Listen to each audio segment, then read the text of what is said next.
Last week I was working on this project and I hit a huge brick wall. Bam. Faceplant. It shook me to see what crap I'd made. It shook me to the point that I started to really doubt everything about myself. It was this, all of this, my YouTube videos, my weekly essays, my sketchbook school, my books, my every utterance. Was it all just puffed up banalities wrapped in a thesaurus? Yeah, I went there. Self-pitying, self-deprecating, destructive depression. And it happens to me every so often, this sort of utter loss of confidence, a feeling of fraudulence, of shallowness. After she pulled out of the US Open last year, Naomi Osaka wrote this on Instagram. Recently, I've been asking myself, why do I feel the way I do? And I realize one of the reasons is because internally, I think I'm never good enough. I've never told myself that I've done a good job, but I do know I constantly tell myself that I suck or I could do better. I know in the past some people have called me humble, but if I really consider it, I think I'm extremely self-deprecating. Every time a new opportunity arises, my first thought is, wow, why me?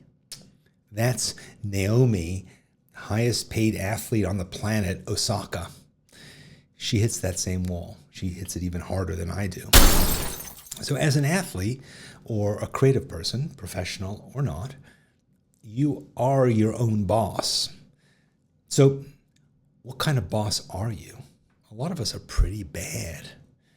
Think about some of the conversations that you have with yourself when your work isn't going well. Do you put yourself down?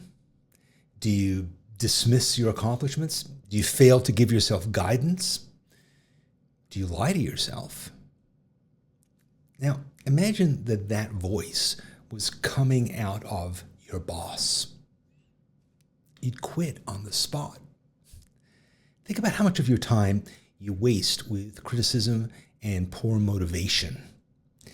How biased and inadequate your reviews of your work are.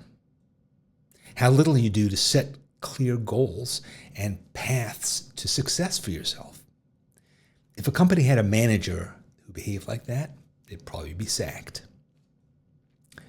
Think about how little you do to develop your skills, how poorly you invest in your passions, how you fail to promote your accomplishments. If you're a company, you'd probably lose your best workers and you'd go out of business. Look hard at your inner dialogue and ask yourself, if your monkey voice, that inner critic, if that were your boss or your friend or your partner or your spouse, would you put up with this behavior? Or would you look for another job?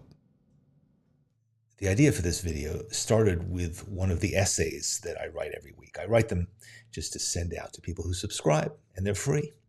And I do it for the same reason that I make YouTube videos, because I have ideas and I really want to share them with you. You can get my essays too if you'd like. Just go to dannysessays.com, tell me where you want to get them, and I'll start sending them to you this week. I hope you do.